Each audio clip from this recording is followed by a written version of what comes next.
Goeiedag, good day, fellow South Africans and citizens of the world.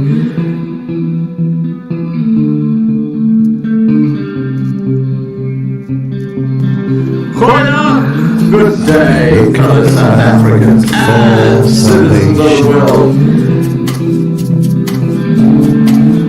I've been looking around for the truth. Goeiedag, good day, fellow South Africans and citizens of the world. I see frustration. I've been looking around for the truth. Goeiedag, good day, fellow South Africans and citizens of the world. I see listen to your stories for the truth. Goeiedag, good day, fellow South Africans and citizens of the world. I see listen to light in this world you should Good day, fellow South and love in life is where you should go. If you're looking for somewhere to go, if you're looking for someone to know, if you're looking for someone to guide you, the love in life will guide you. I know that life outside is so hard. There's a lot of things that can tear you apart. I know the road sometimes. Goeienaand, good evening, fellow South Africans and citizens of the world. And my apologies for that little mix-up at the very start there, but it does happen from time to time. It's part of the show. Being live, well, part of it being live anyway. But first some admin. There is a really comprehensive series of 11 videos linked from Loving Life TV's homepage, which give advice to people who received the bioweapon. Please check it out and share with your friends. It's a really excellent series.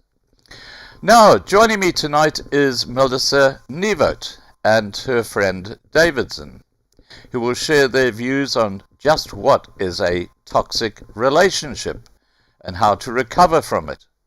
Melissa is a regular guest on Loving Life TV and a beautiful soul who makes men's heart melt. I don't see Garnet here tonight. Well, I am surprised, but anyway. Please note, because of load shedding in South Africa, this live stream was pre-recorded.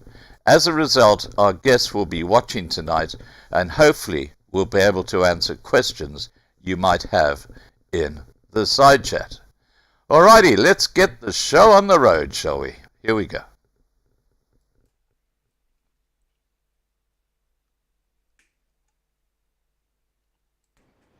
Hi Scott, how are you? Excellent, thank you. My gosh, that's got to be one of the most beautiful places in South Africa. Where are you right now? We're in Mossel Bay, South Africa, right at the point. This is actually the spot where most of the surfers surf down here in Mossel Bay. Oh, wow. Oh, So wow. it's absolutely breathtaking and beautiful. Oh, look, it's One of the most beautiful parts of South Africa. Yeah, and your time right there, because we're pre-recording, would be about 7 a.m. That is correct. It's 6:56 a.m. in the morning. Oh my gosh, I'm South African time. I'm so good. I'm so good. I'm sorry guys, I'm just all right. Now that I've stopped the self-adoration, let's have a look at you, Mel. And you look absolutely stunning as always. Thank you, Scott. So we've got a guest today. Yes. Now, tell us who our guest is. Apparently, he's a very special person. So, I'm gonna hand over to Basin. Basin, tell us who you are and a little bit about yourself, because we know all about Mel. Okay, Scott. This is my first time anyway doing something like this. It's a bit crazy for me. So I'm South African born, stays in Kleinbrand, which is about 15 minutes from here, next to the coast. I have 3 beautiful sons, 20, 18 and 14 years old, which I love and adore a lot. And well, what can I say? I study life and I study people and I love to learn from people and from life. That's basically what I do for a life.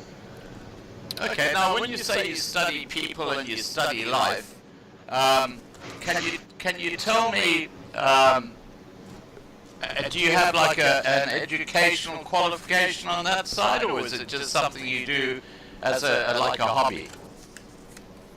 So it's just something I do like for a hobby. It's knowing people, knowing situations, helping people, giving advice how to react in certain situations and how to grow from your dark places in your life. Yeah. Yes, we all go through darkness, but I mean, like in the beginning there was darkness, and only out of darkness light comes. Yeah. And we have the ability to, from our darkness, speak life, bring light forth. Well, I think there's one great reality in life that everybody who lives beyond the age of 13 understands, and that is that you have good times and you have bad times. And you learn from the bad times and the good times. We mustn't give this all to Satan. We all say it's Satan, but it's not that. The good and the bad is good. Because if you don't go through the bad times, you can't learn. Exactly. That was my point. Now, look, as I said at the very start, we on Loving Life know Mel well. I mean, she's a beautiful soul, a beautiful spirit. We've had a lot of live streams with her, and she's just a gorgeous, gorgeous woman. And every time she comes on, I have to tell you that you can see the meltdown in the side chat with the guys. You know, it's like, oh my gosh, there's Mel. It's just like, yeah. I'm not going to go there. I'm just going to leave it at that. Now, tell me, Basin, how did you meet Mel? We met through a mutual friend that introduced us, Okay. Alfonso. Oh, yes, our great Alfonso. Oh, we love Alfonso. Great Alfonso. Yeah. So we started chatting, and I said to myself, wow, this man has got some intelligence to him. He's got some knowledge. He's got, you know, and we started talking about life and relationships, love, interesting facts of life, breathing techniques. We spoke about, just basically techniques, crystals, stones, and it led to a various topic conversation. And I said to him, no, you know what, I'm going to be talking about how to bounce back from relationships, you know, obviously a breakup or a terrible breakup or anything that left you empty and negative, moving forward, where you actually should be positive about it moving forward. And we were just discussing, and I said, no, you have to come onto the show. We can't waste this knowledge, and you got to hop on the ship wagon with me, and we're going to do the show. And he said, Melissa, I don't know about this. I said, Davison, you're going to get here now. Well, I can see, Mel, that right now he's freaking out, okay? I can just see it on his face, okay? So let's... Late last night, I said, listen, we need to make some notes, so there's no excuse. He's got his notes here. There's no excuse. No, you said... my glasses. Okay, I can't even read my notes.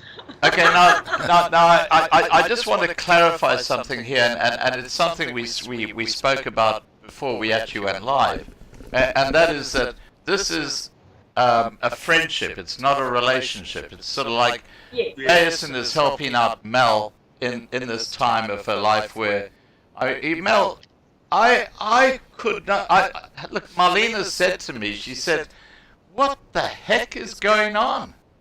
Because you know, we had this live stream where you're talking about narcissists and and the next thing we find out, and Alfonso, funny enough, was the guy who said, Mel's gone to ground. We can't contact her. No one can actually speak to her. What the heck is going on? And what we found out was that you had gone back to this fellow who was a narcissist. What? Look, Mel, you are an incredibly smart, intelligent woman. What made you do that? I can't get it, because, you know, when we last spoke, it was like, oh, he's wonderful and da-da. And I thought, oh my God. Oh my God. You know what, Scott? I think in every person there's something wonderful. It depends on how you choose and with who you choose to bring it forward. Yeah. And maybe I was just not his choice at the time. But like I said, some things break your heart, but it fixes your vision. So sometimes maybe it was something I needed to see through my stupidity. Or maybe like I would hear, especially Davison has mentioned, we give ourselves over to our own desires.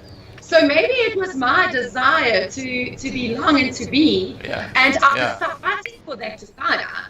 But maybe in the vision from his side, it was we didn't share maybe perhaps the same vision. So I think sometimes things also have to fall apart so that better things can fall in place. But you need to learn the lessons, and this is why I would love to actually talk about how to bounce back from that's what we're going to talk about. Relationship. Yeah. But it gives us choice that you've made. Yeah. Yes, that you thought was a perfect decision for you, but might have not been so perfect as a whole. So maybe sometimes we would say it's the right person but the wrong timing. But if two people haven't worked through trauma bonds, or if two people haven't worked through brokenness, and they're not whole, as two people should be whole to go into a relationship, then somewhere along the line, someone is going to fall apart within what is destined to be whole. So I think maybe perhaps there was things I needed to work on, he needed to work on, but we can't work whilst in a relationship. We can't always work and do the inner work we're supposed to do, what we needed to do before stepping into a relationship. So yeah, maybe it was part of me, it was part of a lesson I needed to gain.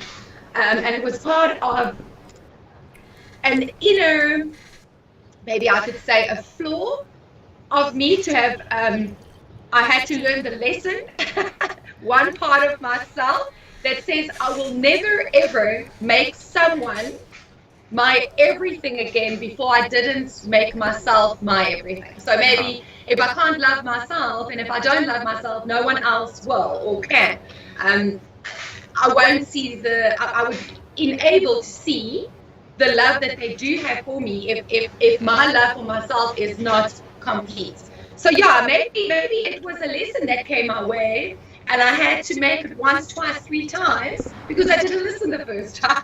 Well, look, I tell you what I'm taking from this, Mel, and I think it's important we have this little discussion to lead into what we're going to be talking about, because it gives us context. But I think back on a lot of women in the Middle East who have to follow their man at 2 paces behind them because they're subservient. And I think in our culture, the great danger here is that women become subservient to the man and not equal with the man. And I think that's a huge problem in any relationship. So, look, let's get into the subject, because you know, as I say, there are going to be guys watching tonight who are going to be drooling in the side chat. Okay, so look, I'm just saying that's how it is. There's nothing I can do about it. I just know that whenever you come on, it's like, oh, Mel's on. Oh, guys, what are we waiting for? You know, it's just like, no.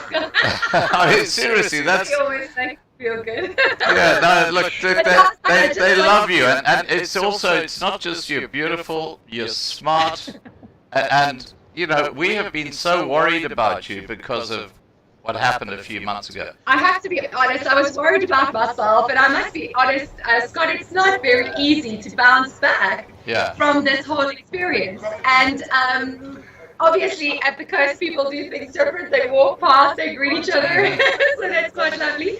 But yeah, I must be honest, Scott, it's not easy, and a lot of times, you know, it is. You have to be strong not to want to take revenge on the situation. Yeah. Because revenge is never a good thing, even though, you know, we often sometimes feel that, you know, what was done was unfair. But this is also what we're going to talk about, is before healing can start, and before healing any wound in your life, you must first admit that you are bleeding. But you can't bleed and continue bleeding because you will bleed on someone else, obviously. But it's to master the calmness within, to get yourself still enough to get you to a healing process of forgiveness. Yeah. And this is why I need to say, yes, things have not worked out. There's a lot of things that blurred my vision whilst I've been in there.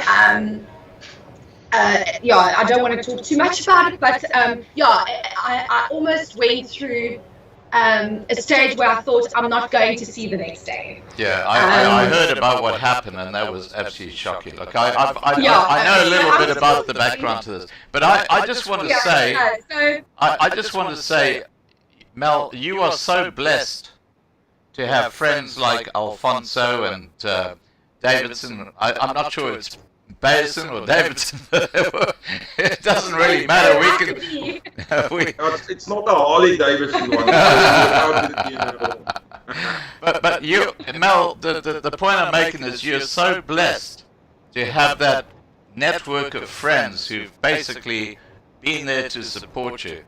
And and my family is fantastic. My family has been there every step of the way. Wow. So yeah, you know, my trauma will heal. My trauma bonds will heal. Yeah. I'm actually busy with a great recovering process, a program.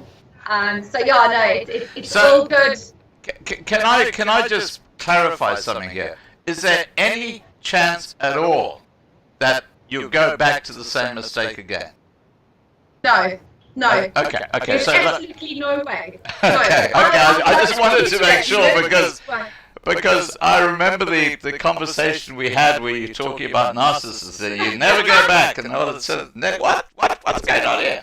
But anyway, look, you know, abuse is never a good thing. If it's physical, if it's emotional, if it's verbal, abuse is something that it's like a glass. Love is like a glass. If you crack it, it's cracked. Yeah.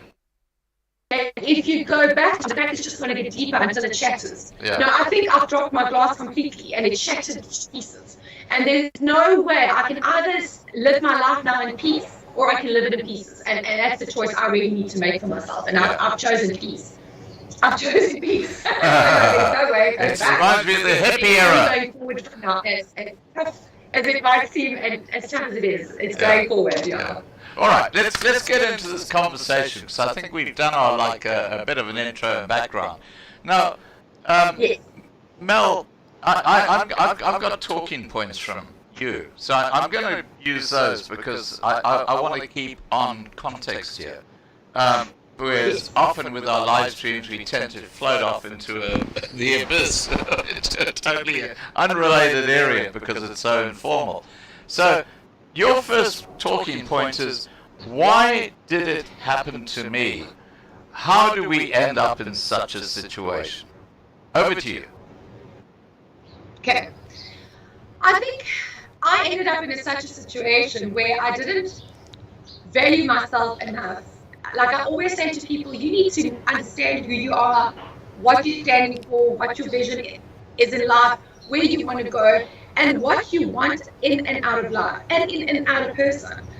So I think me not believing in myself, through maybe verbal breakdown, sometimes labeling of words, it gave me a very low self-esteem at some point. So I didn't live life with the confidence I needed to have. Because if you walk, I always say chin up and cheer up. So if you chin up and you cheer up and you walk life with confidence, knowing who you are, it will be very difficult to distract you or manipulate you or control you in certain ways where you will allow it. So I think I totally allowed it by not knowing who I am as a woman, not knowing my strengths, but rather focusing on the weaknesses, because I was in a space of weakness, where when I get belittled, or when there's some words that is not always so positive, you start believing, and you start becoming that negativity that's spoken over you. You become that at some point. And I think it was just me not believing in myself enough that I attracted. So, because we often say we attract what we're ready for. So if I'm insecure, the right people will pick it up. But I mean the wrong people will pick it up.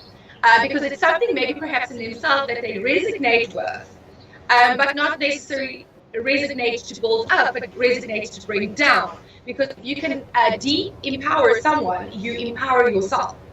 So I think it was something that someone identified in me, that they could see, oh, maybe she lacks there, but I'm going to come in being the hero, but being the hero completely for bringing her down more. Because obviously, if you have something in someone, you empower yourself, and a lot of people do that. They empower themselves by bringing someone else down. So I think my biggest thing was I didn't think I was worthy enough, and by that I attracted what was not worthy or of worth. And I think that's the biggest thing. And I haven't learned my lesson, like we just spoken about. I will keep attracting, and because I didn't think so much of myself. I devalued myself, and I started devaluing myself, so I didn't have the worth to say, but listen, I don't deserve this, I deserve more. And I kept trying, and I kept hoping, and I kept trying, and I kept hoping. But sometimes I just had to cope. I had to have hope to cope. And this situation, sometimes you think it's okay, so it becomes your norm. It's okay to be in a situation where you get devalued, or it's okay in the situation when you are spoken down to. It is okay, because at the end of the day, you will keep trying because you don't know your worth. But if you know that, no, I'm not going to stand for someone talking to me like this, or I'm not going to stand, for someone pushing me around or shoving me around, or maybe saying, oh, it starts small, I can change this. You are not there to change people. You are in control of yourself. You can change you, but you cannot change someone else. Yeah. So that was the lesson I had to learn. I kept ignoring the lessons, and that is why I kept continuing. So I think this is why it happened to me. Is because I allowed it through my own inability and stupidity to see myself and what I'm worth. Yeah.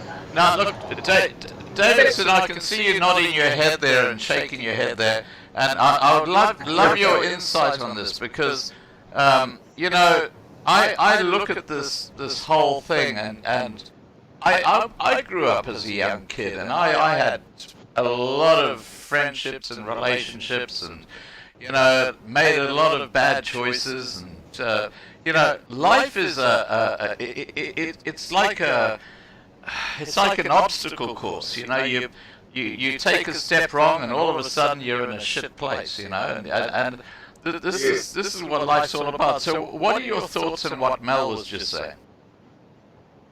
So if I listen to I hear a lot of overthinking.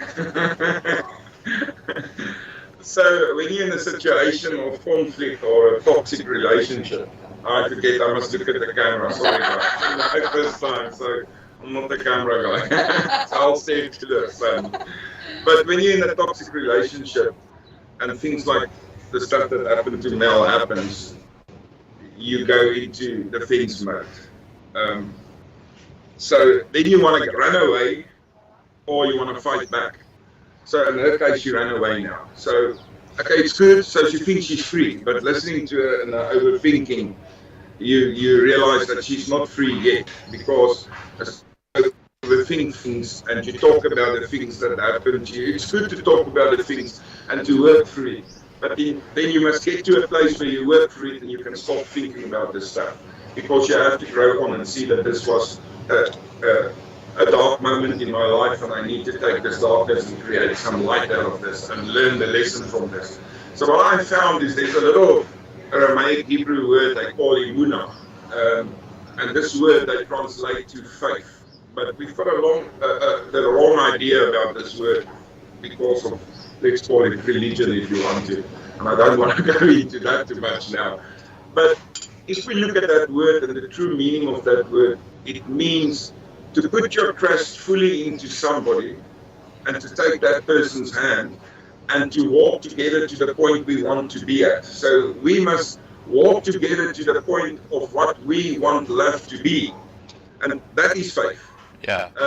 So I think most people end up in those situations, and I myself did a few times, because we do not fill ourselves with the right imuna, with the understanding that it's a total commitment between two people and that we are each other. And isn't presents, a new car, like a handbag, Harley Davidson to go and drive around, and that gift that we are giving is, I'm giving my eye to this person, and this person is giving her eye to me. And that's the greatest gift. And if we can realize that, and we go into this relationship committed, and her eye I don't see separate from me, and my eye she doesn't see separate from her, but we see each other as being the same person, then how can you hurt yourself? Because if I didn't hurt the lady that I love, I'm actually hurting myself. So that's my view on this. Okay, now look, Davidson, I just want to respond to what you said there, because as we clarified at the very start, you and Mel are not in a relationship. You're just helping her through this really hard time.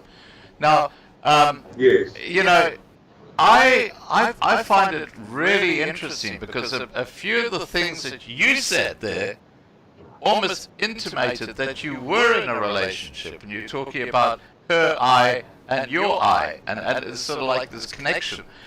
You know, can you clarify that? Yeah, I've been in a relationship that I walked away from because I've learned that to be in a relationship and to keep the other person happy, but you're losing your own self, your own happiness is not worth it. So I've learned in life that I have to love myself, and I'm not putting myself above the person that I love. But if the person that I say I love and the person that says that she's loving me, That's the eye. that's the I. If that doesn't happen, and that person is always busy arguing with you and breaking you down, I mean, then that person doesn't realize yet that the biggest gift we can give each other is my eye to her and her eye to me. Yeah. And that we need to walk this road and become this love that we say we want in our lives. Otherwise, So I think it's a tip, Scott. so you're just going to self-sabotage yourself.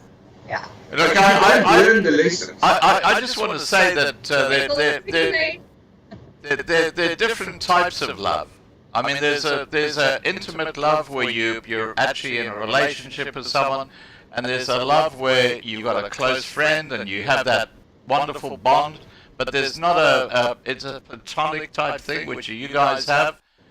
So there are different types of relationships, and when you talk about the I, you're talking about a different level to being that intimate type relationship.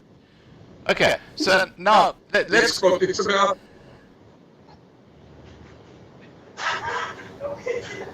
It's just about realizing that you are the best gift you can give to another person. Yeah. Not worldly presents. The biggest gift you can give is yourself. And if the other person can't understand that or appreciate that, then you're in the wrong relationship. It's time to move on and to love yourself. Because if I can sketch a little picture here, why do we end up in situations like this? We get into a situation, let's take Mel for instance. I'll use that as an example. You're on the spot, Mel. She goes into this relationship, a couple of months down the road, the guy starts screaming at her. So, I mean, that's the first signs of trouble. Yeah. Now, how much do you love yourself? Do you give the guy another chance? Yes, okay, I'll give the guy another chance because he buys nice presents and this and that. So at this stage, it's not about giving the I, it's about the things I receive and the things I give back. So now, a few weeks later, this guy starts pushing me around and shouting So what do I do? So if you love yourself and you're learning your lessons, you're going to run away. But if you don't, you're going to go back to this guy, take him back, and then a couple of months he's not just pushing and shouting, now he's hitting you. So what is the problem here? Well, I got to say, Davidson, if someone put a finger on Mel, the Loving Life family would be over at his house and he would be regretting every moment of his life for doing that. I just want to say, because Mel is adored by the Loving Life family. Yeah, back to you. And I love you too. A lot. So it's a good lesson to learn for us all. Get out of it. Stop thinking about it and stop overthinking and start loving yourself. Get out of your head and start getting into your heart. Because the head overthinks. Understanding of your head and your heart. Okay, Now we're really getting into some really deep areas. I love it. Now, I'm going to move on. I'm going to move back to Mel. Mel, what is the biggest challenge you faced after this breakup? Scott, I think for me, definitely was to bounce back to who I am at my core. It's about finding myself again and the challenge as to how to let go, to move on and move forward. It is about calming my mind, to not live in the constant past. It's about not wanting to take revenge. It's about giving it to the Lord and say, but you know what, I can't revenge. It's not for me to revenge. So it's having to let go of that and not to feel so confused and lost, because just remember, you are half a person now because the other half is gone. So it's that not feeling so lost or alone or a slave or in prison to my own memories and minds and feelings. It is to get that self-fulfillment back. Doing things on my own. So I took this trip all by myself just to get away from everything, just to get away from Joe, but just to come and be. But I battled. There was moments where I really battled to find that self-fulfillment. It's okay to go sit alone and have a cup of coffee, but you don't know what to do with yourself when you're alone. And it's just to get that calmness to yourself to say it's okay. It's okay to not be okay. It's okay to be alone. And it's that challenge to forget the memories that popped in your head. And it's just that sense of regaining your self-power back, your inner power, and just investing back into yourself. So the energy that you would give about all these threats or constant bombarding of messages from other people, people trying to bring the past back because they can't be with the present me, then that is something, that is not really nice to find. I'm still getting bombarded with messages and people threatening me that they will bring forth my past, but I don't live there anymore. So if they're not willing to get the new me and getting to know the Melissa, then it's not worth it, the time and the energy and the effort. And I also think part of the reason why we hold on to something so tight is that we fear something so great won't happen twice. So it's that fear, this constant living in fear, that is the biggest challenge, to let fear go and to not fear but to faith a bit more. So I think that is mostly the challenges I face. I think it's just the captivation of fear, the imprisonment in my own mind, in my own heart, in my own feelings, and then just the challenge to have that self-fulfillment once again, and to not constantly talk about this, where it's a pain body that you keep alive.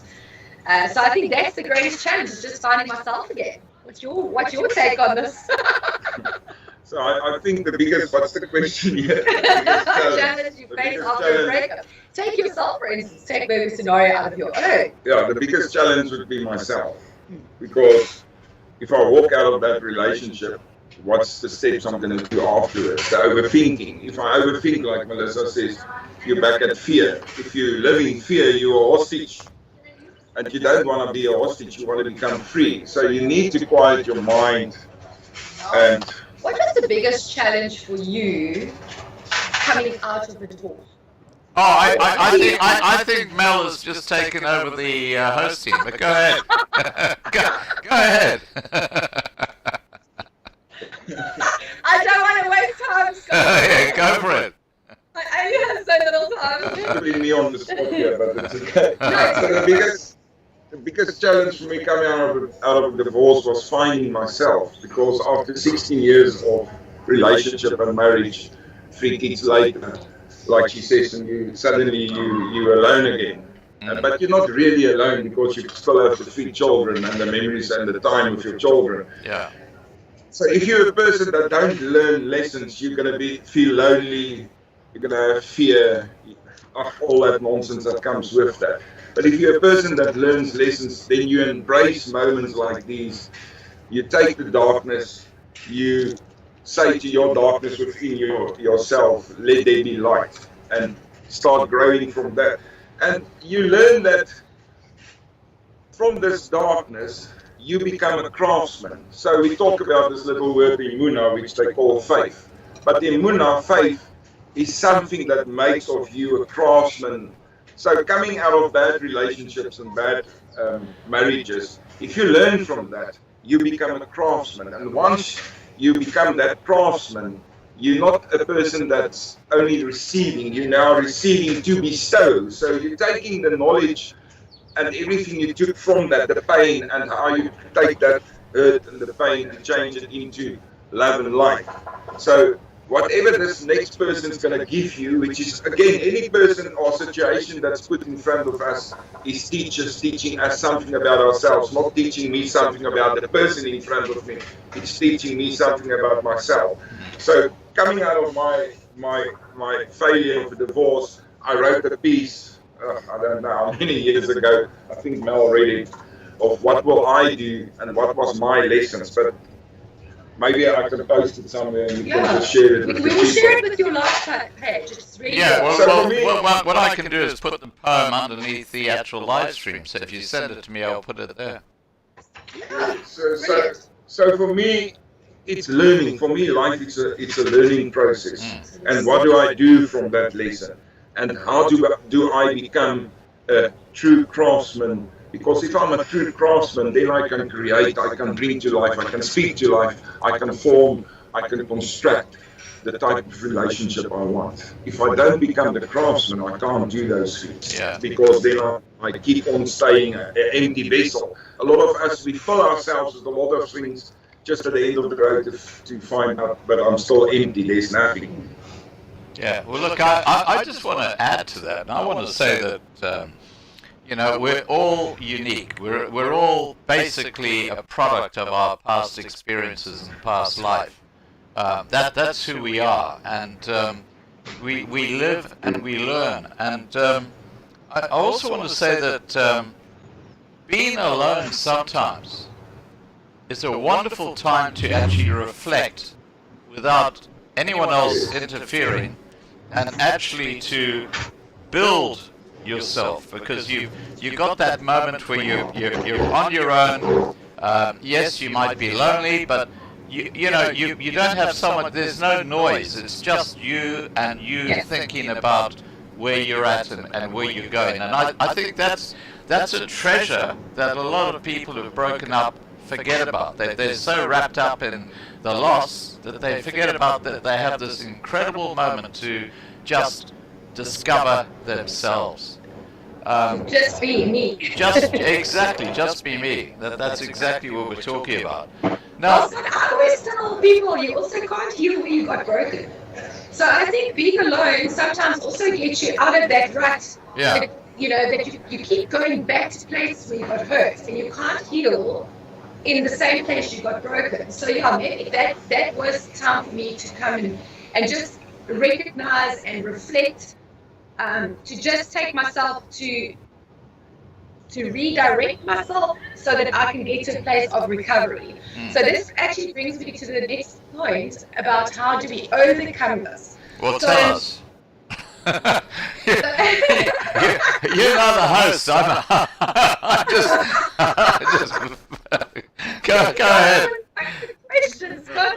Go ahead, Mel. Go ahead. She's keeping to the time, I see. I'm just catching the wave of life. Oh, look at that. Beautiful. Oh, that is gorgeous. Yeah. Yeah. So yeah, that's the spot there where I'm going to catch the new wave. Watch Oh, this wow. Look, that. Oh, you've just got the sunrise again. Oh, that was gorgeous. Just for a second. Oh, But- sorry. Yeah, I'm no, sharing. that's okay. No, yeah, just do that. Yeah, let's get the sunrise. Here we go. There it is. Oh, wow, look at that. Now, it's funny, because it's picking you up in the foreground, it just goes white behind. But that's okay. Well, as they say, not all cloud. There will be some silver linings around. That's so not yeah. cloud. That's not cloud. As I see it on my camera. Well, there's a couple of clouds with some rings around it. Mel, Catching the sprays. Mel, listen carefully. Listen carefully. Remember Jacob Zuma? Listen carefully. Okay, you know where I'm going with this. It's like you guys are in the light. That's what it looks like. It's like you're in the light. So it's all I good. wouldn't want to be in darkness ever again. Okay, so Mel, you asked the question for yourself. How do we overcome such a challenge? Over to you. Yes. So I think it is to recognize that there was a problem and that you were part of the problem, if not the problem, allowing yourself to step into something like that. That is a problem. Yeah. So I think it is to recognize that there was a problem, to recognize and then to reflect on what you need to take in it. It doesn't help you point fingers to someone else. You were just as part of the situation as that person as well. Whether it's good, maybe I was too good or too positive or too forgiving or too in love or too whatever you want to call it, but that too was the problem. I was too. So I needed to lower the two. So maybe I was It sounds like a tutu.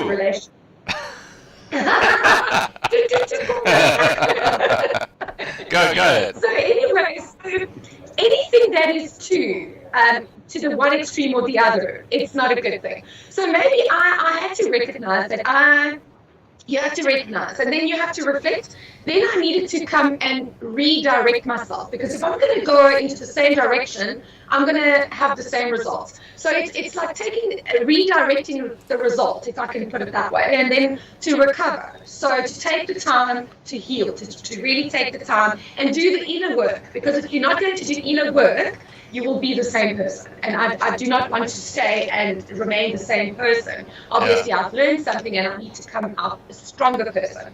So it's to focus on the actual healing process. And what does it mean to heal?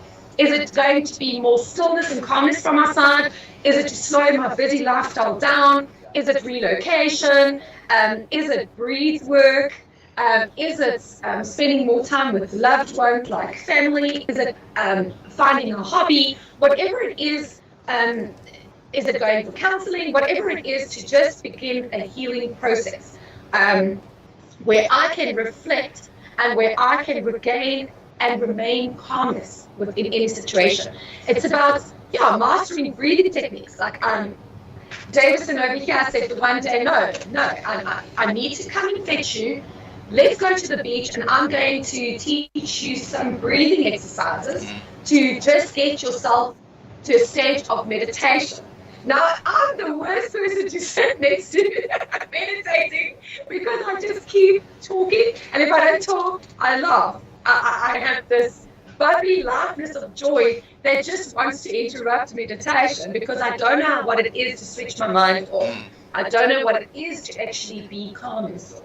So that was actually great, to just master some techniques of how to meditate and how to breathe, because I think breathing is a technique most of us don't use often enough. And then be honest about what really happened. Be honest with yourself. Be honest. And that is a very hard thing.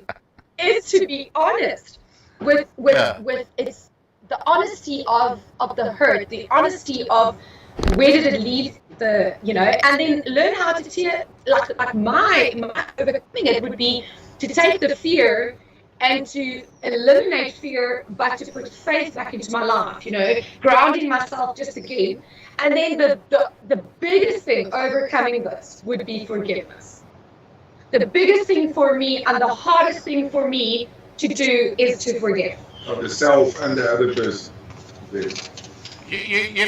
Look, I've got to, before I go to Davison, and I'm going to ask him to respond to what you just said, but before I go to Davison, the greatest tragedy to me happening, unfolding before us right now, is that you aren't getting any younger, Mel. And No. you are an amazingly beautiful woman. You're a very smart woman. You would raise the most incredible kids. I like this. you would Thanks, and I'll take that as a compliment. you would raise the most incredible kids, and sometimes, I believe in not coincidences, but God leading us into certain things that happen. Okay, and I remember when you had that breakup last year, and I had one of our guys on the side chat here. His name was Henry. I'll leave it at that. But Henry has a son Henry said, look, why doesn't Mel contact my son? And Henry's got all these bloody farms all over the Free State. He's really got everything happening in his life. His sons are going to pick up all this sort of stuff. And yet here you are, floundering in this soup of, this horrible thing. And look, I look at this and I say, well, hey, here is a coincidence, an opportunity, and we'll talk about this some other time, but I just look at that and I think, well, nothing in life is a coincidence, and Henry is about your age. Sorry, Henry's son is about your age, and as I say, he's a farmer, he's a boer, but and they've got these schools there that they need teachers, and I mean, it just seems like a beautiful mix. Back to you, Davison. What do you have to say about overcoming challenges? I'm going to keep it short and sweet. Learn from the lessons. Fill yourself with faith, Imuna, so that you become the craftsman of your own life. And when you meet the right person, put full faith in that person. Give yourself to him. Let him give himself to you, and walk together and grow the life you want in your life. Right. Don't overthink things. Okay. Go for it. Okay, now, Mel, I'm going to stick to your 10 talking points, okay? So, just so you don't take over the hosting again. Why does it feel as if it affects you more than other people when there's a breakup? Okay. I think it's because we often make ourselves the center point. So it is that self-ego that we have to say and to think, but something like this can't happen to me. Or you always have this vision, this can't happen to me. Or it will never happen to me. And I think it's that self-ego that we all actually live in, is that inner ego to want the best for ourselves. Yeah. And I'm not saying there's something wrong with it. No, I'm not saying there's something wrong for wanting the best for yourself, but it is also you need to find balance within wanting the best for yourself. So I think it's getting out of your own ego. We sometimes make things to be all about ourselves. It's about me, myself, and I. And I see that around myself every day, on a daily basis, now that I'm so focused to not make things about me all the time, or not to make that mistake about making things about me all the time, or that I try to take my feelings away a little bit and to include and not exclude other people's feelings while being in my present. So I think it happens to you sometimes because your own reaction to your action sometimes, and there's a reaction to all action, or a action upon a reaction, or a reaction upon an action. And it circulates. It's a cycle that circulates if it's just me, myself, and I. And it blinds you to sometimes see the other person or the other people around you. So you take it and you take it personal and you make it personal. So why did it happen to me? It happened to me because I'm making myself too personal. And I'm excluding others. So it's again that self-ego. So I think it's a self-ego thing. It's why me.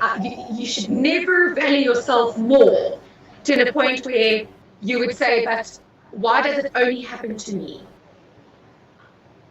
and not someone else? It probably does happen to someone else. You haven't been open enough to listen to someone else because all you are living is in your little bubble, your little world of what is going on with ourselves. Oh, the sun is coming out. Oh, isn't that beautiful? To show you. Oh, wow.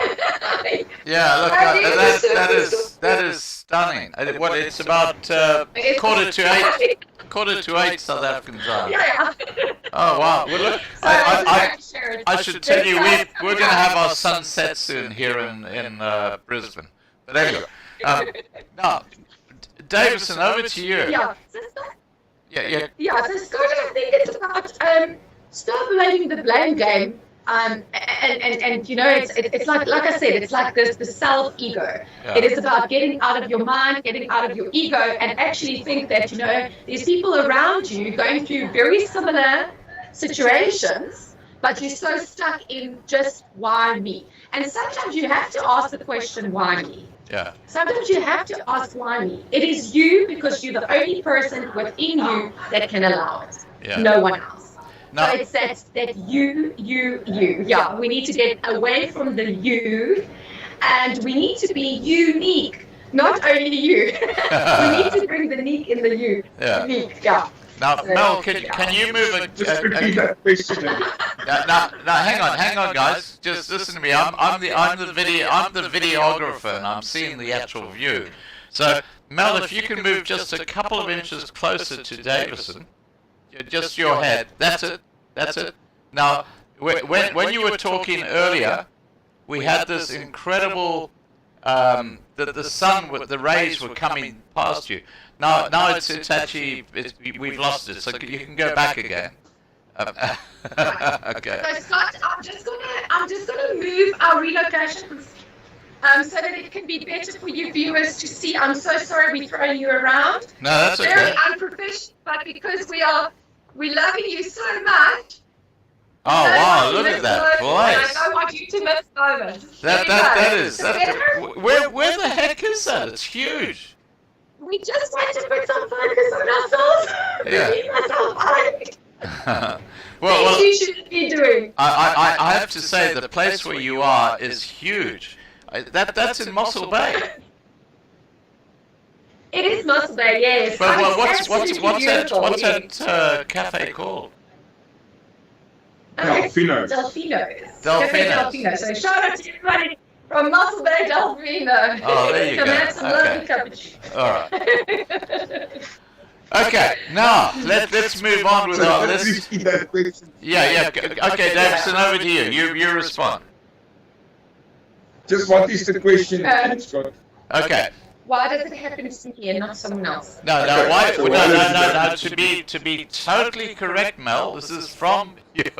It's why does it feel as if it affects me more than other people? Because it's you going through this. It's your experience. That's why it feels that way. Yeah.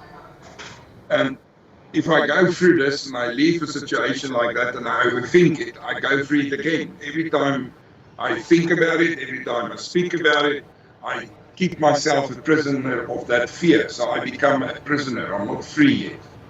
So that's why it feels that way. There's no other reason for me. So if you can embrace the moment and the fear and the hurt and turn it into light, then it's not going to feel to you, why does it always happen to me? You're going to say, well, I had to go through this. I had to learn my lessons through this to become a better craftsman of love. Yeah. Now, Mel, you've suddenly become very quiet and contemplative. What's going on in your head right now? I'm watching the waves, and I'm thinking to myself, relationships are like glass. Like sometimes it's better to leave them broken than to try and hurt yourself putting it back together again. Yeah, you cannot break a clay bowl. So you cannot repair a clay bowl. Once it's broken, it's broken. You can't fix it. There's no question about that. All right, let's move on. That's very true. Okay, now Mel, why do we blame? Because the interesting thing in a relationship breakup is that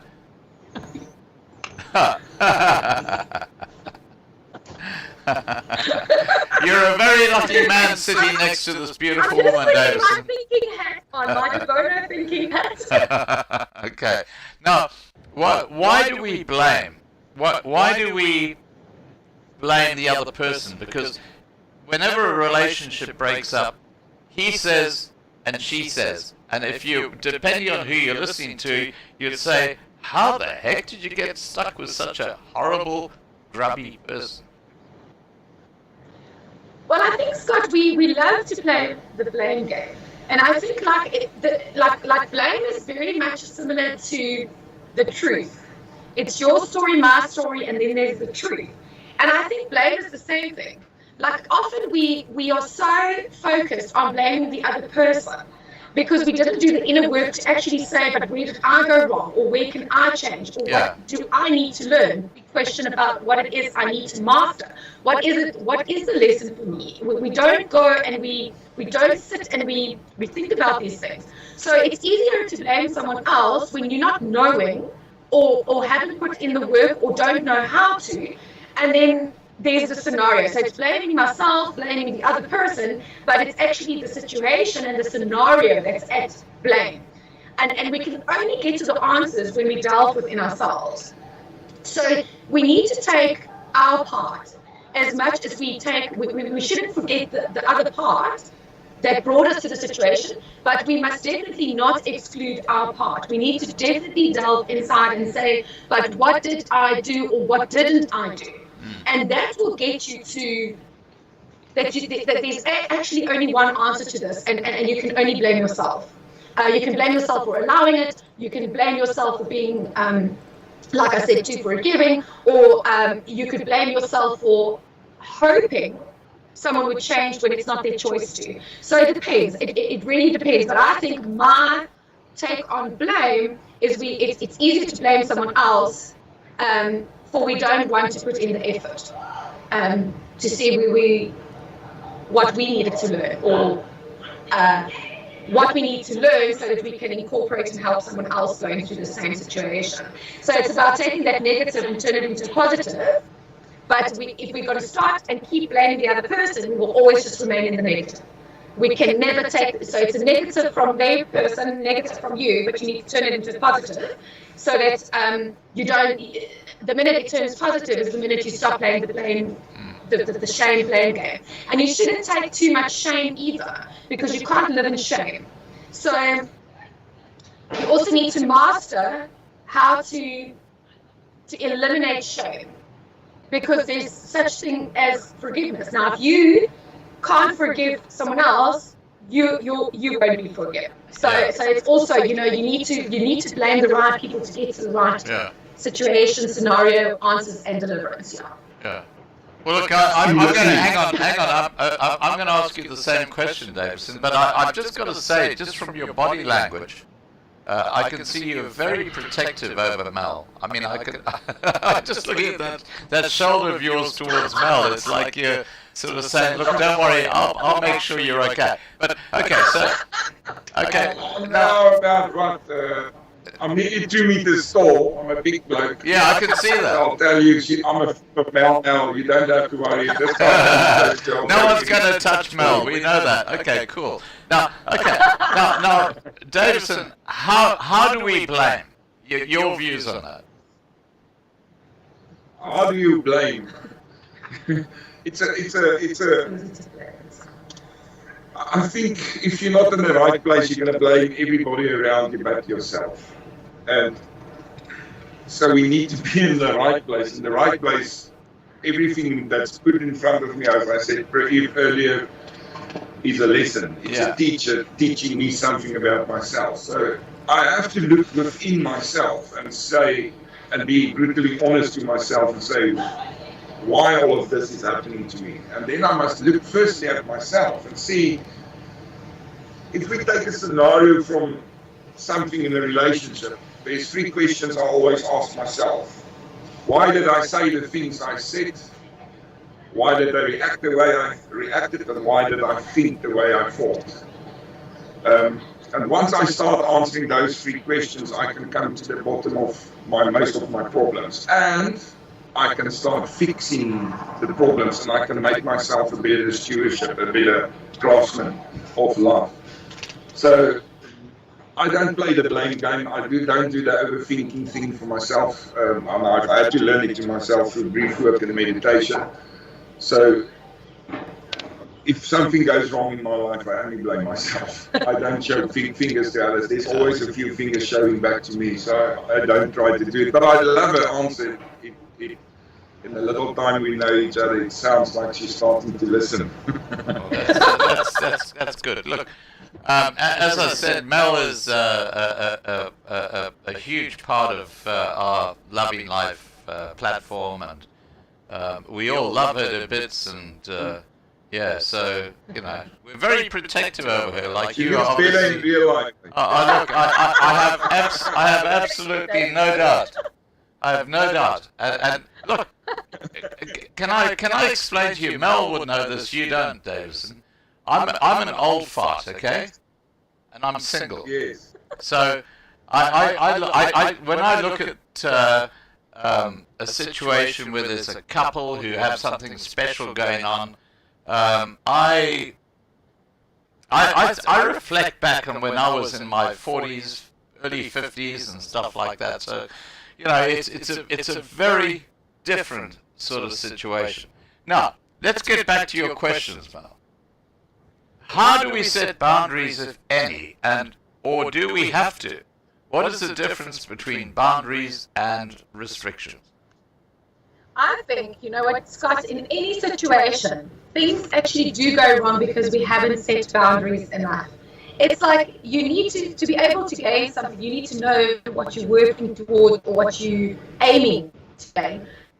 And I think boundaries for me is very similar to direction. So it is like installing direction through boundaries. And what I mean by this is direction we take are part of the decisions we make. And I believe each direction is a new path with a different story. So if you want different results, you need to start doing things differently. And if I change my ways by setting boundaries, then it will change my results automatically. And even backwards is a direction if you think about it. But if you don't know boundaries, you will keep going backwards, which is also a direction, and I need to move forward. So I need to set boundaries, of course. There's certain things that I'm not going to accept anymore. There's certain things that I've said I'm not going to be too forgiving anymore. And I'm sorry for the next person who's going to be in a relationship with me because, I come with a lot of boundaries, but I wouldn't set the boundaries on that person trying to change them, but they will have to accept me with the boundaries I come forth and forward now. Like, for instance, we were having a nice conversation the other day about these couples that easily just give themselves to someone else just because they think that, okay, this is now the one, and they're sharing themselves the whole time thinking that that's the one, and that's actually the very biggest mistake we make. And then people making you believe that you're the one, which you're not, and you lose a part of yourself every time until you lose yourself completely, and you need to set that boundaries. I'm not overstepping that boundaries. I need to make 120% sure this is the one before I will allow myself to give myself, for instance, and then we had the discussion about how do you really know when someone is the one. So, yeah, it's funny, but I think the right person will fit into your boundaries that you have set, because you don't live in the past anymore, and you shouldn't go back to the past. It's got nothing new to say anyway. So, but I also think your passion will guide you in the right direction. So your passion will set automatically new boundaries for yourself to not overstep. There's certain things that he also said. He will never allow someone to completely how was it? How did you say it? Like be his house. And we will get to that, his home. So, if you make somebody a home, they can leave you in 1 second homeless. So, yeah. So that was quite something, a good topic that we were talking about. And then direction is, for me, direction is like a boundary I can set because it's in the end what's going to drive me. And also direction is a must in a journey that you need to take to get to success. So I think setting the right boundaries will bring forth better success in your life. And direction creates or indicates movable and movement and renewal. So I need to set boundaries for myself now to get to a stage where I can renew myself in a new version of myself. And as long as I walk confidently in a chosen direction or in a chosen boundary, then I know I will make it because I've set certain things. It's like setting goals. If you don't have goals, you will be going anywhere. But if you set those goals and you set those boundaries, you set and master.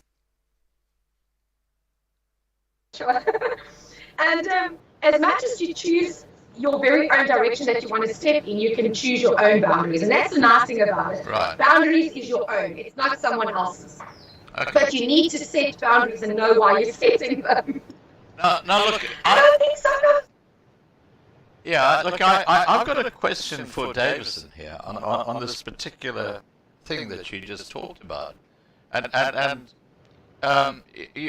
Davison sounds like sort of like the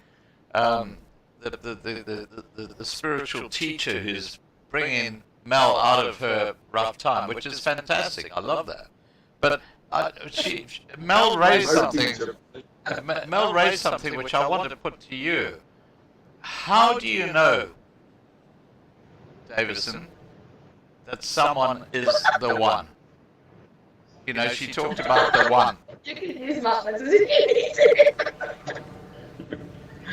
that's a good question. Well, go on, tell us the answer. Yeah, tell us the answer. It's good. I'm going to say, may I say something? Yeah. So we were actually having this discussion in the kitchen the other day, and I actually said to him, how did you know that the ex-wife that you've married, she was the one? So he married her because she was the one for him. So I said to him, now looking back, you get married to someone. Hang on. Before you say anything else, we need to move the camera slightly up because I've lost half of... the 6-foot guy. There we go. Davison's head. That's better. Okay. Yeah. Go ahead, Mel. I'm going to give it over to Davis. I've given you the introduction. You go ahead. So I'm not answering this like a question about boundaries. I'm now answering a different question. Yeah. The question is, how do you know someone is the one? Yeah, that's a good question. You got the hat now. I've got that. I've got to think about now. I can start thinking about this one. There's just thinking it. Okay. Our friend next to me, she doesn't believe in love at first sight. I still do. Call me old school. I think when you meet somebody and you start speaking to that person and there's certain connections, you just know. And she raised a good concerned question about you meet my wife, my children's mother now. And I thought, yes, that was the right person for me. But as you grow through your marriage and you start not looking after each other, not caring for each other, always pushing each other down, then you start realizing that you made a wrong choice. And that's part of the learning process. But because I was still young, it took me a long time to get to a point where I started realizing that everything in front of me is a teacher teaching me something about myself. So today I'm a bit more aged. I look at things differently, and with what I learned from previous relationship and my marriage, I can take that wisdom now, and when I look at somebody and speak to somebody, it becomes more easier for me to see if that person is my person or not. And there's certain things. I don't have a checklist, so that I'm clearly against people with a checklist. They say chemistry, yes, he's there, yes, can this guy dance, yes, can he kiss, yes. I'm totally against that. I think when you set boundaries, it should be only for you, not for the person you meet. Because by setting boundaries for the person you meet is like restricting that person, and it shows absolutely no trust in that person. And not showing trust in that person is, you can leave it alone. There's not going to be a successful relationship for me. So you put me on the spot here. So it's a good question.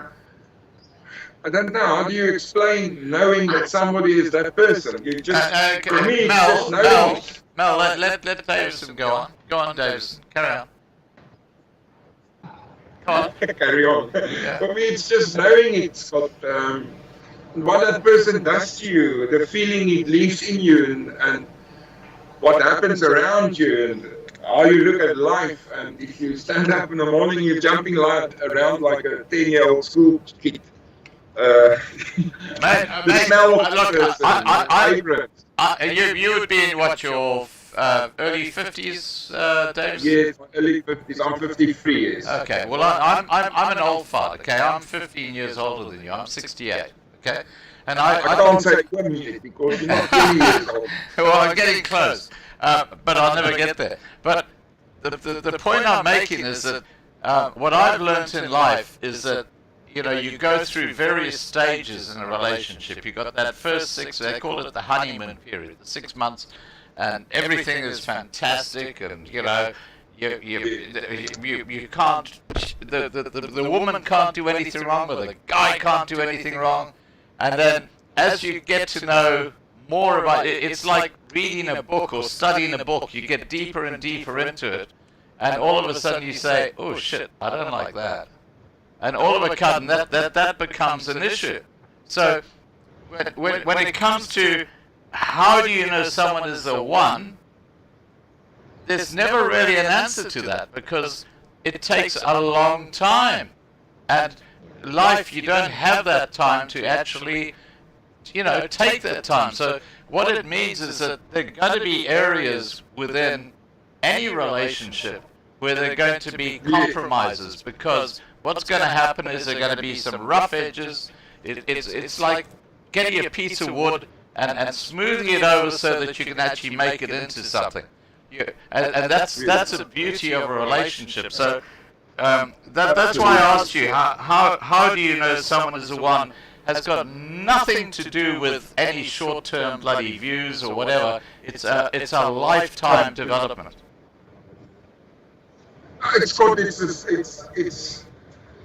It's again about the greatest gift you can give each other. It's that your own eye you're giving to that person, and that person is giving it to you. If you realize that, and you are committed from henceforth to walk this road, to become this life that you want in your life, it can only go good. It doesn't matter what comes, if there's good or bad spots. You will embrace each moment, and you will learn from that together.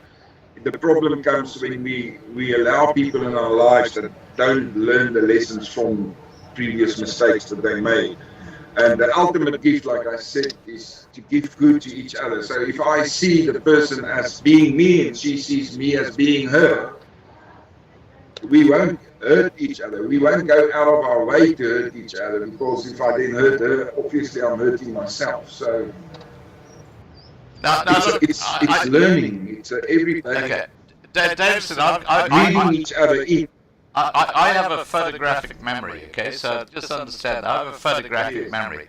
And when we started this discussion, you said to me about your eye and Mel's eye sort of like being in sync. So what is the difference between that as a platonic friendship and this one where how do you know someone is the one? Well, how do you define the two separately? Well, there's a word they call intimacy. And I think everybody in our lives need intimacy. We need to grow intimacy in our lives and become intimacy. For me, there is an intimacy is to see somebody, really to see somebody, really to hear somebody, and really to feel somebody. And I don't mean touching.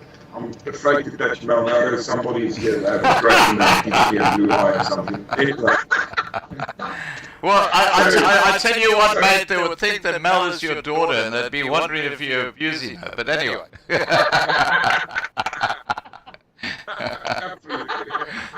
So it's that type of intimacy, and we can have intimacy with anything and anybody, people, animals.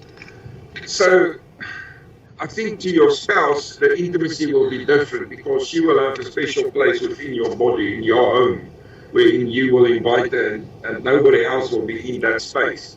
So it's about intimacy. And like I said, I can have intimacy with my parents, my children, my friends, but towards my spouse or my girlfriend, it would be a different type of intimacy. Well, look, I want to tell you guys a secret. Okay, I've never told anyone this before. Okay, so this is a huge secret. Oh yeah, look at Mel. We listen. Now, when we won't tell anybody. No, look, it's okay. I don't mind sharing it. When my parents moved down to South Africa, this is back in about the when was it? It was the sort of like late 1970s. It would have been. No, sorry, late 1960s. They moved down to South Africa, and because we'd come from East Africa. And because my dad didn't have a job and because they were looking for people in South Africa to fill positions, he was given like temporary accommodation. And we were staying in Pretoria. And I had never, in all the years of my life, heard my parents have an argument. Never. And we were in this like little apartment, 4 of us squashed in. We had 2 little bunk beds and they had a big bed. And they were fighting over a suitcase. And it's the first time I'd ever heard my parents fighting. My parents, just for the record, were married for well over 40 years. And my dad died first and my mother died later. But they were like, they'd gone through this whole thing about being the one. Through thick and thin, they've gone through everything together. And I think today, one of the problems I think we have, Mel, and I want you to talk about this, is that we've become so snowflakey. Okay, so snowflakes are people who want everything to be perfect all the time, and if they're not perfect, well, then they piss off and they move on and da-da-da-da-da.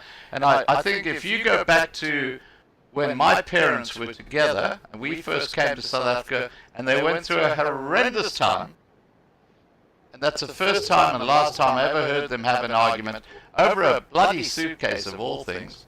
But the point I'm making is that don't you think in today's society the actual ability to have a long-term relationship has been completely broken because of all the extraneous issues like the internet, like people thinking that they're a bloody cat, because they have an avatar that's a cat. So in real life they go meow when they greet someone and crap like that. I mean, the whole world has become crazy. Mel, over to you. All right. So I say something. Yeah. I say something. Yeah, go ahead. Just 3 days ago, we went to buy some stuff for dinner, to make a dinner for us and our friends. And there was 2 people kissing in the shop and touching and hugging, and they're also here in the 40s or so. And then there's this little girl looking at these people and just frowning and shaking her head. And I think that's where the problem are. Love and it's not seen anymore. sex, whatever, is seen as this bad thing. But it's the most beautiful thing in the world, and parents don't show it in their own homes, show it to their children how it looks, how it feels. Yeah, that So emotional people are bonding children, between children parents. are brought up not understanding what it really is. Yeah. No, look, I get what you're saying. Yeah, Mel, over to you. Okay, so I think, Scott, coming from a breakup, sometimes you take it, you have to feel it. You have to feel it. You have to mourn it. You have to feel it. Yeah. And I think sometimes, often, how the relationship makes you feel is automatically what you project.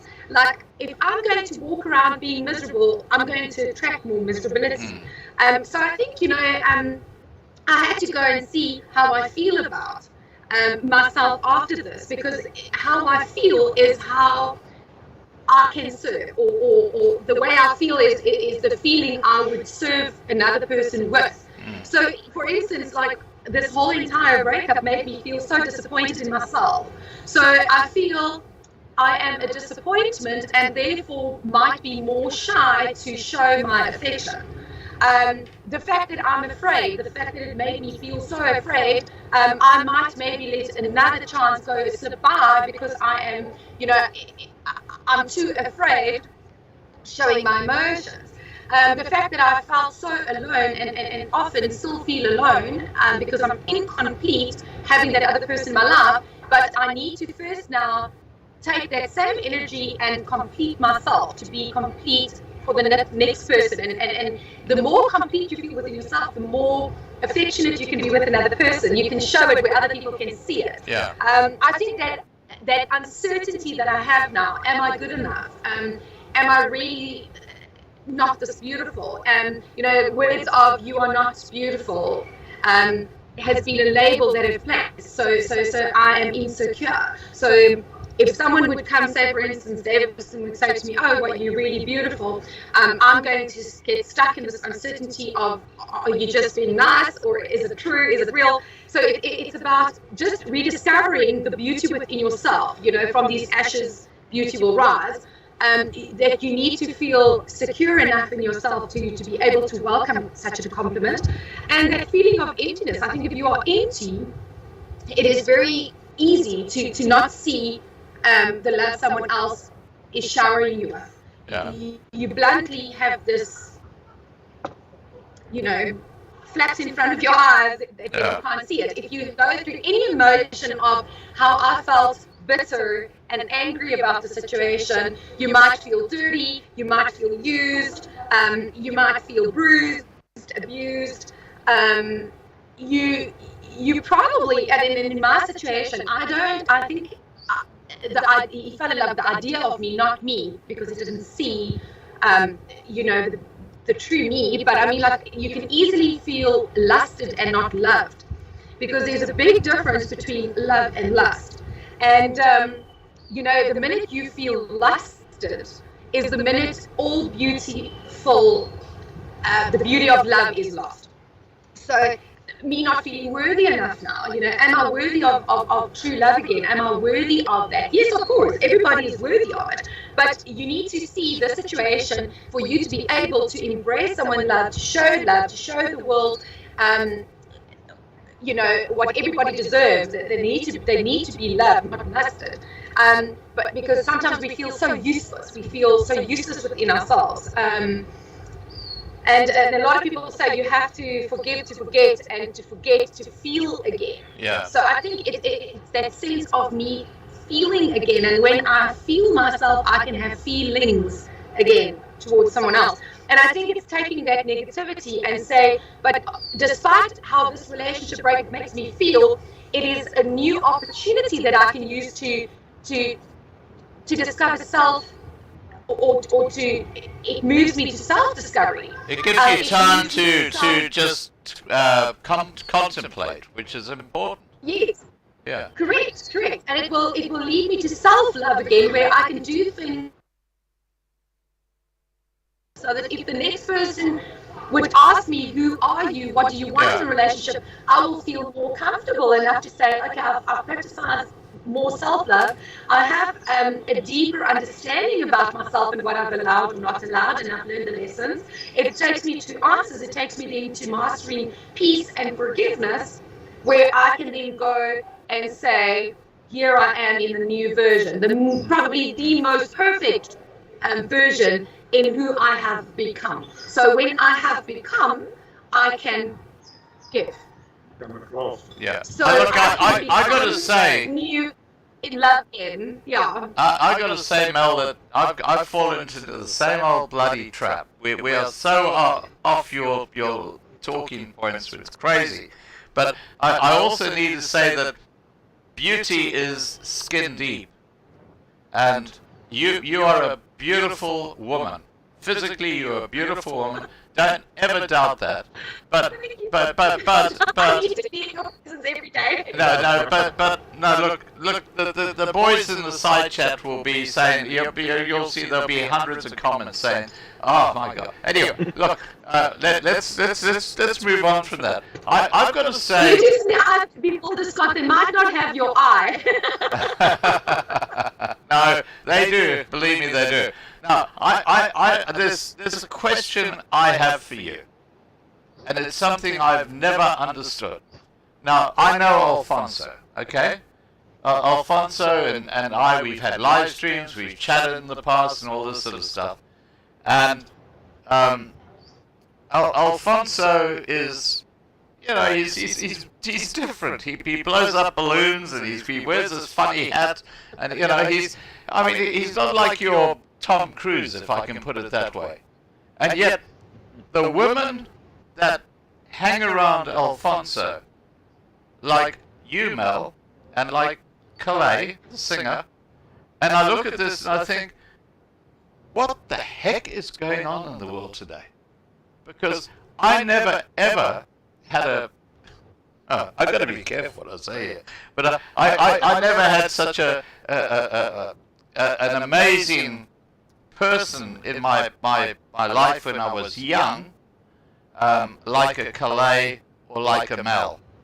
And here you've got Alfonso who blows up balloons, and he's a very interesting. He seems to have all these beautiful women hanging off his shoulder. What is it about Alfonso that women love? I think Alfonso, one thing or two things that stand out is the fact that his ability to never give up.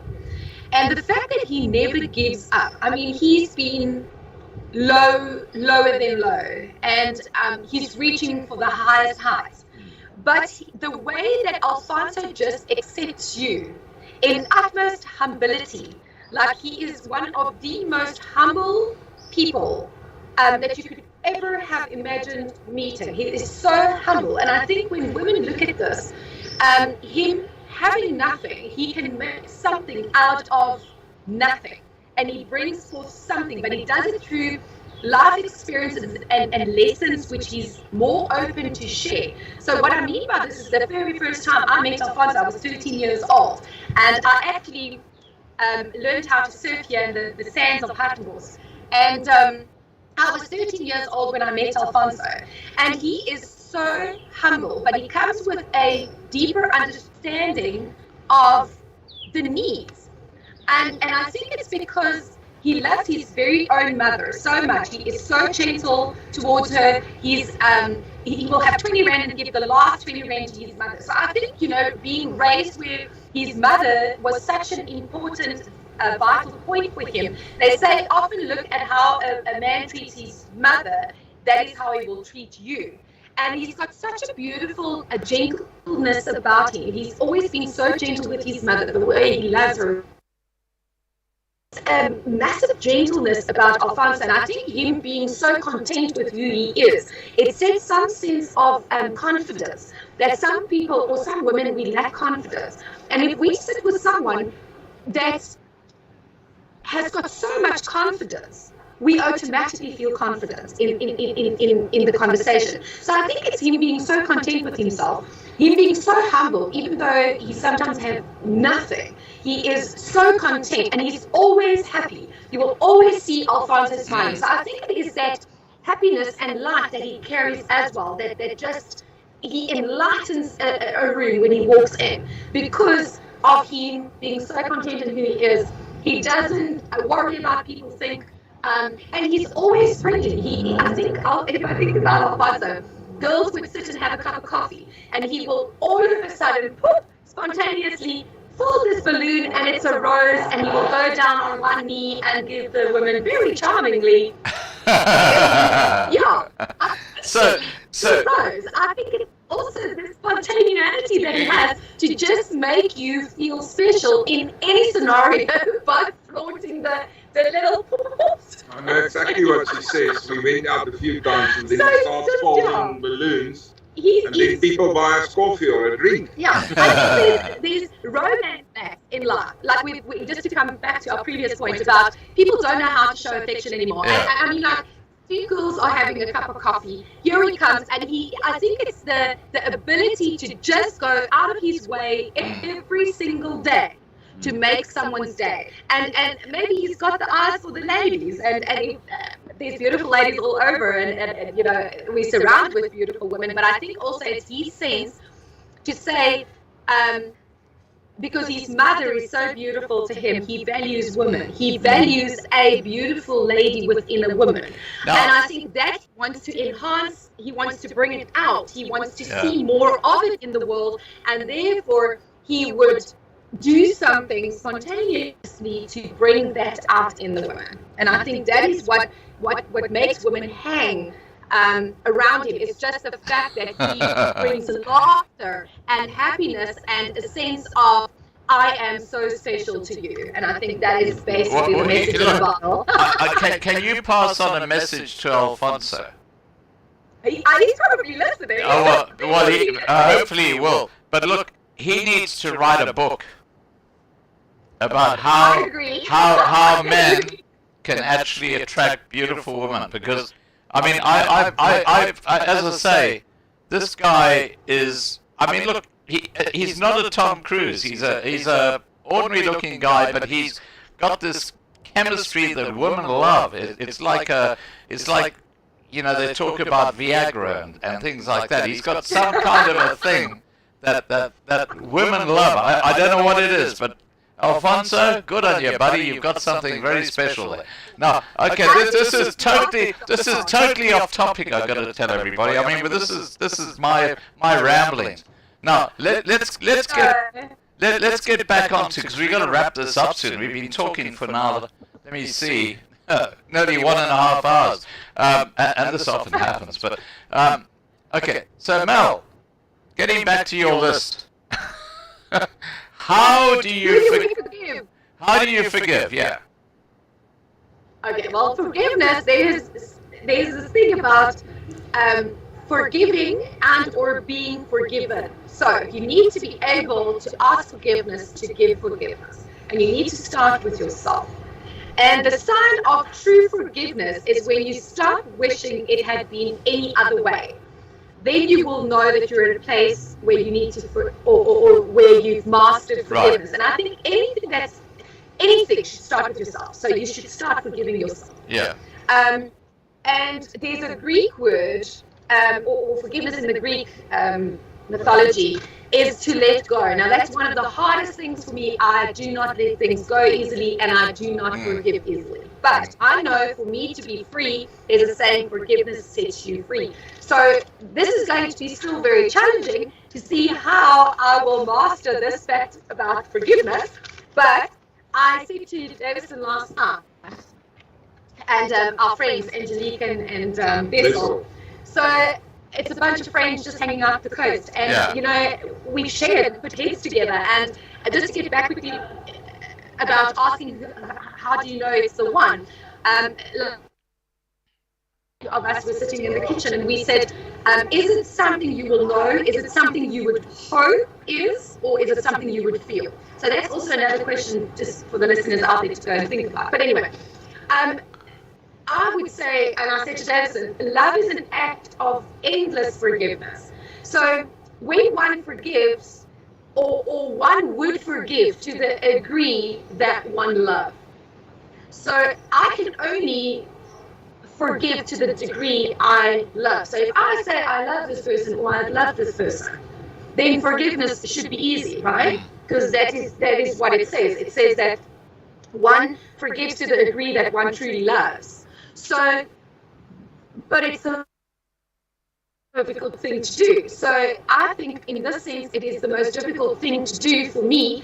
It is because I love that person. I've loved him so much that I should forgive to the degree I've loved. Yeah. But it is because I don't love myself that I think forgiveness is one of the hardest things for me to do. So I think the minute that I'm going to start loving myself again is the minute I will automatically set myself free to forgiveness. Because if I don't love myself, I expect other people to love me, right? But love should start with myself. Love should start with me. Love should start with me. And if I don't love myself enough to say I love myself throughout my mistakes as well, the love that I have for myself should remain the same. And I think to the degree, there is no love without forgiveness, but there is also no forgiveness without love. So I will have to start loving myself to get to this process of forgiveness, because it is necessary. One of the questions I asked her, do you love yourself? And she said no. So that shows me that she didn't forgive herself. So she had to forgive herself, and in that process also forgive the stressor, the person that hurt her, so that she can grow and move forward in her life. Otherwise, she's going to just go back in the same cycle until she learns this lesson. Yeah. And then we're going to have another discussion like this over here again, Mel taking this bully back.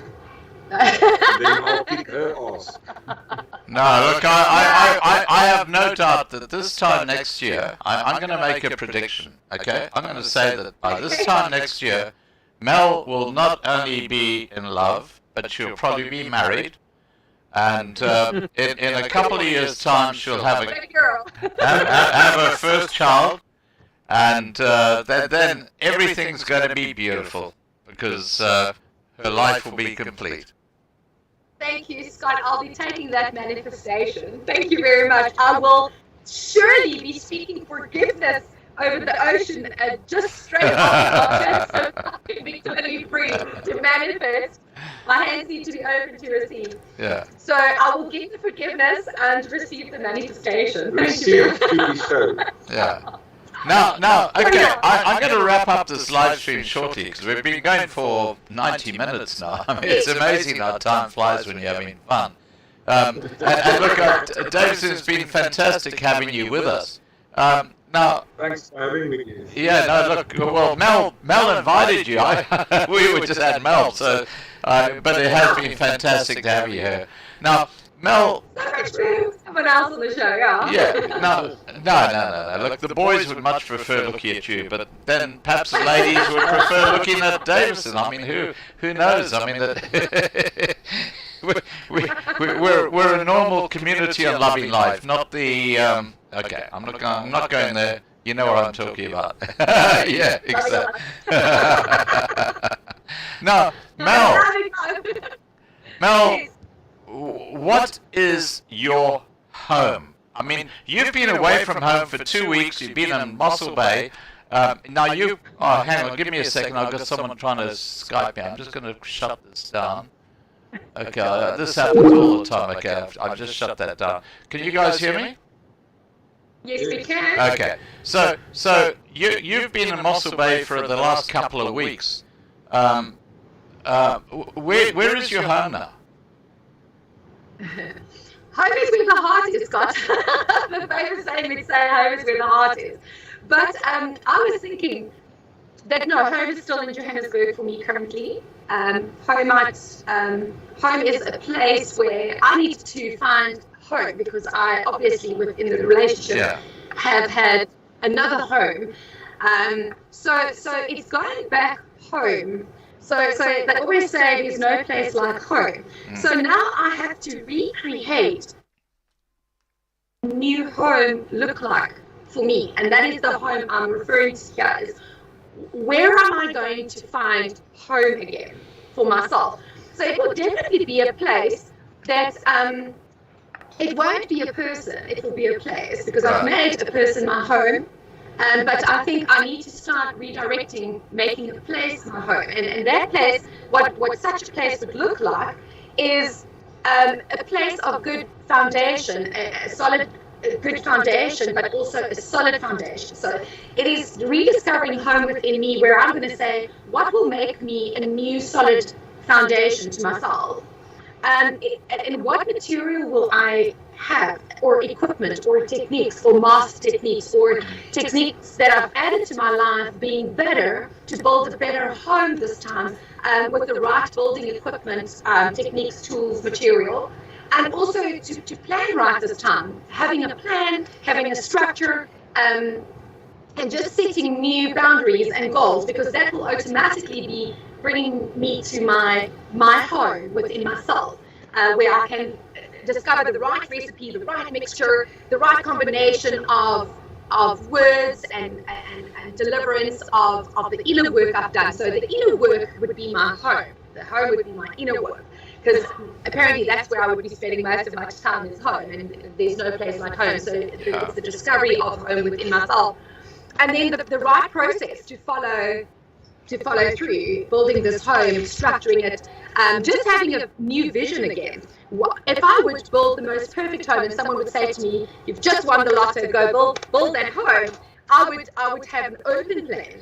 I would have a plan. So I think it's just redirecting myself back to where, and touching where Davison said, he will never, ever, ever make someone his home again, because that person can leave you homeless in a second. So it's taking home to you. So you are basically the home. My body is basically the home.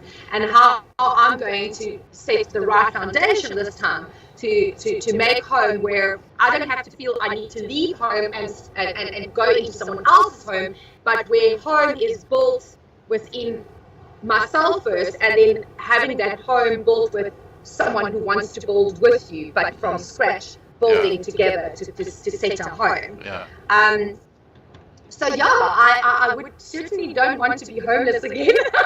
So I need to find the right foundation to build, and that is actually bringing me to the very last point about how do I know it's the right time to move. Hey, you've got to get over my role again. Wow. I tell you what, we're going to have a live stream where I'm going to let you ask the questions and answer them. I need to try to move forward. It's okay. It's okay. I'm getting used to it. It's all right. So, yeah, the last question is, how do I know when it's right time to move on? Okay, so go for it. Okay, so there's this saying, if life can remove someone you never thought of losing, it can replace with someone you never dreamt of having. So I think once I have found that within myself, to say that I am not someone or somebody because of someone else. I am fully whole within myself, that I am not going to choose someone who can rescue me. I don't need someone to save me. No one must be here to save me. Neither must I feel the need to save or change someone else, or in the hope that they would. I need understanding and I need acceptance. So I think once I have now understand myself better in this pain that I'm going to turn to power, there will be acceptance. And once I have accepted everything that had happened, I will be able to move on in acceptance of someone else, of me, or so yes, I will know when the right time is, when I have found that understanding, the peace and the acceptance of me, myself, and I, but in the right eye, in the right ego light. And as soon as I can feel free. So I think the moving on for me would mean it's not waiting for someone, but it is that releasing of forgiveness, so that I can be free, because the minute I can be free is the minute I can move. But if I'm still chained up by what had happened and the threats and the ongoing threats, then I will just be a captivation of fear. I won't be the deliverance of freedom. And I think if I can have freedom can only come through forgiveness. So the sooner I can forgive is the sooner, and feeling the inner peace and the true happiness, then that is the moment that I can fully move on and move forward. So yeah, I think how quick that would be is the escape from the fear and the faith into freedom, which is forgiveness. So I think that is the step for me, knowing that I can move on. And actually moving on is the minute we finish our talk show, our stand up, and I move on, I move forward. But that I can definitely just only do. I've got a word. Self-love. I've got a word of advice for you, Melissa, and this comes from a very personal, loving perspective, and that is, if you move into a toxic relationship like you had, don't cut off those who love you. Because I had so many people who were contacting me and saying, "What's happened to Mel? She's not responding to my WhatsApp. She's not responding." And one of those people was this beautiful woman who's my PA in Gauteng. You've met her, Marlena. Yeah. Now look, when you get back to Krugersdorp or Gauteng, the first thing I want you to do is to contact Marlena and, go out and have a coffee with her, because she was, I can tell you now, when you just disappeared off the scene, She must have been devastated. she was absolutely horrified. She said, "We don't know what's happened to beautiful, sweet Melissa, but it's not good." And she was right. Yeah. So, I know you've been handing out a shitload of advice here today, which is fantastic. But my advice to you is, if you're in a relationship, if you're being cut off from those people who love you dearly, then there's something very, very wrong.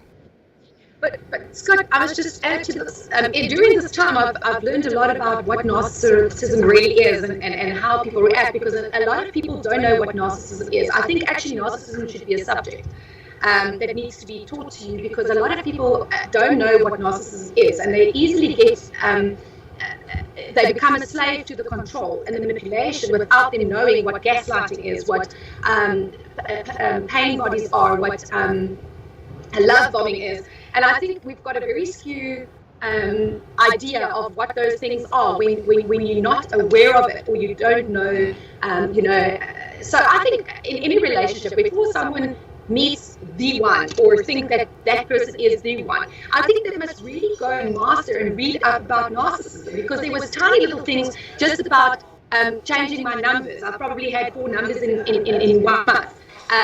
Asking me to delete friends, or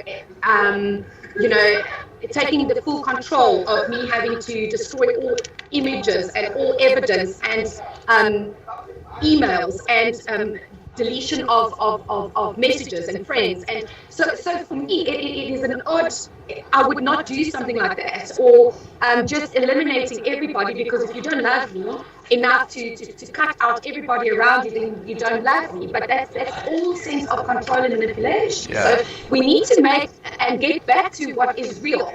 What is real? Real love wouldn't expect that from you. Real love won't test you to such an extent where you would have to give up loved ones or choose between friends and family, or even family and love.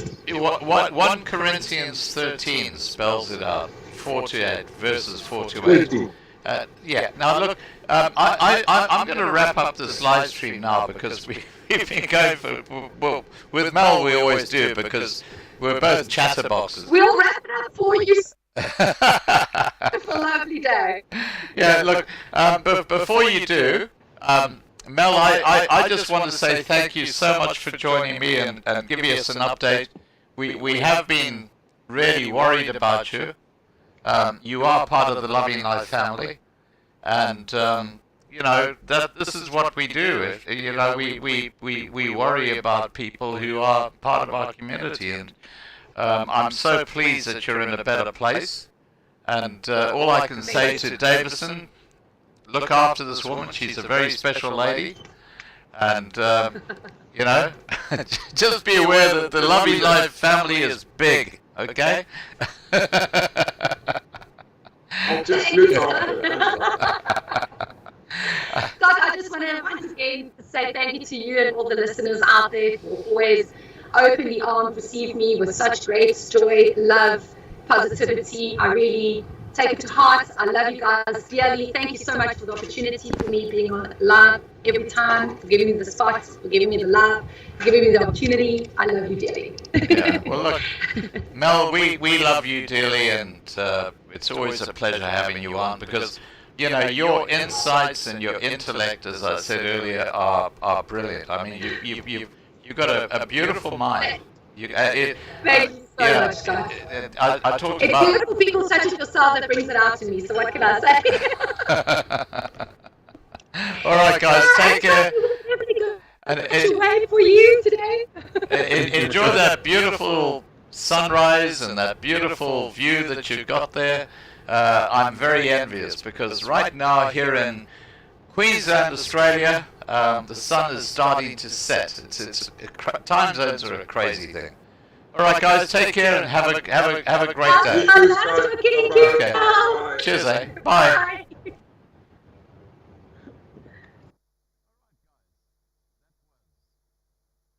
Please start again. All right, guys, that was Mel and Davison, and that was our discussion. It was pre-recorded because of load shedding, and you know, yeah. Look, I love chatting to Mel, because she has such a different perspective on life, and she's so full of energy.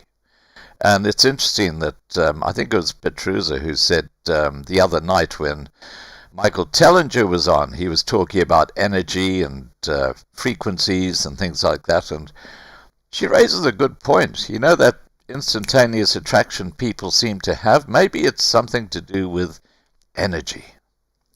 All right, I'm going to go out with one of our theme songs, and this is Op ons rots, which is in Afrikaans, but it's a beautiful, beautiful song. Have a great evening, guys, and don't forget, tomorrow night we have another live stream at 8 p.m.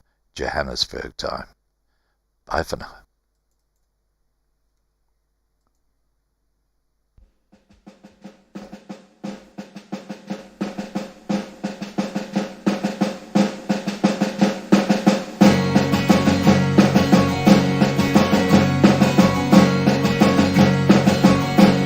Ons loop hand aan hand op goue warm sand, so baie wat ek wil hee, so baie dit brand. Ek staan op my rots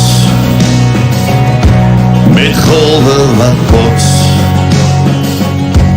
Ons het geen vrees, want hy is in beheer. Ons sien al die planne van goddeloze manne.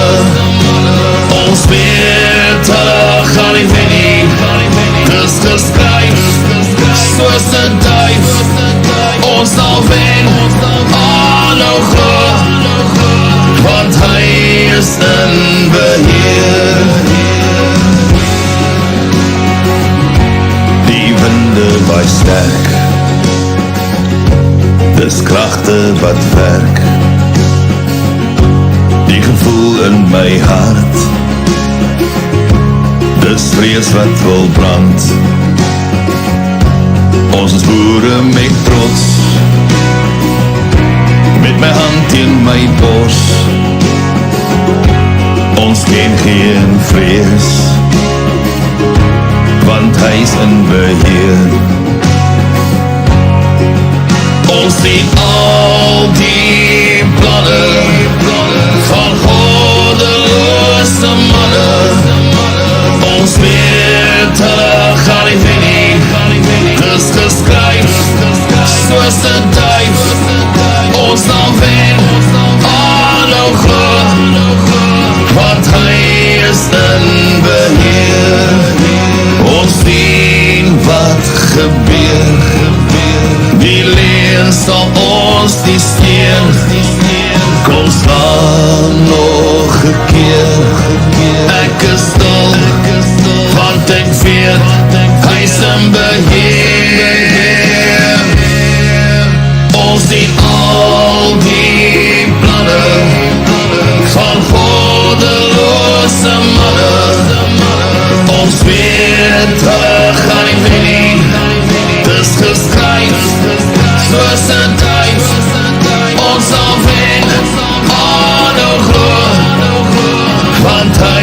is in beheer.